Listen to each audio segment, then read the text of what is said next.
Are there ex-Masons? I believe there is only one way out of this community, and no one of their own volition would dare to take such a step. After all, the secrets they keep are too valuable to allow even the slightest possibility of their leakage.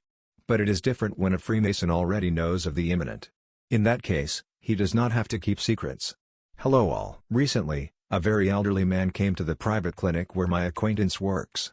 It was obvious from his face that he understood that the end was near and wanted to leave as quietly as possible. But almost a month has passed. His condition had not changed. During that time he had managed to get attached to the staff and shared with them information they did not want to know.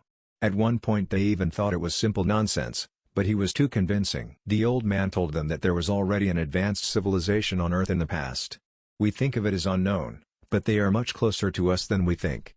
They are our ancestors. In the old days, their civilization surpassed us in technology and continued to evolve.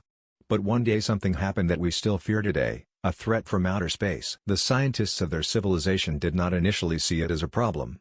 According to their calculations, they had almost half a century to deal with the celestial object. But one day it just stopped moving and froze. Scientists watched it for a long time and couldn't figure out what was wrong. And then the unexpected happened. The mysterious object began to rapidly gain prohibitive speed. It was clear that if the acceleration would continue, it would reach the Earth within a year. People began to prepare urgently for a meeting with the meteorite, but all was in vain. The object turned out to be a spaceship of incredible size. When it reached the planet, people had only a few hours before it opened fire. Those who managed to hide were lucky. Others engaged in an unequal battle that resulted in the destruction of the alien ship. The humans paid a heavy price for this victory, but it was too early to rejoice. They had about a month to breathe, before 5 similar ships arrived on Earth at once.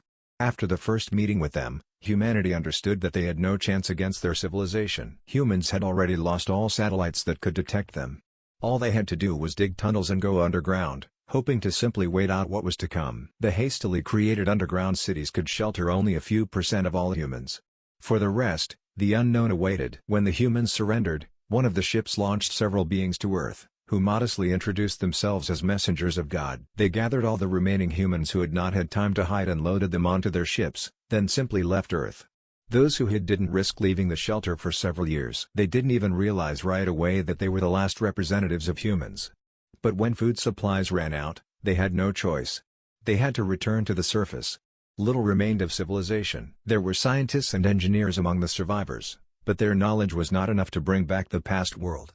Though they had instructions for technology, alas, civilization is powerless when there is no infrastructure. They literally went back to the Stone Age.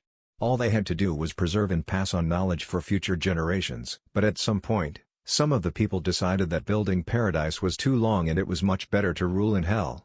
A power struggle ensued which led to what we have today. An old Freemason told us that modern technology was a small fraction of the greatness of our ancestors. They were able to recreate it thanks to the knowledge found in one of the ancient caches, but only the smallest part has been translated.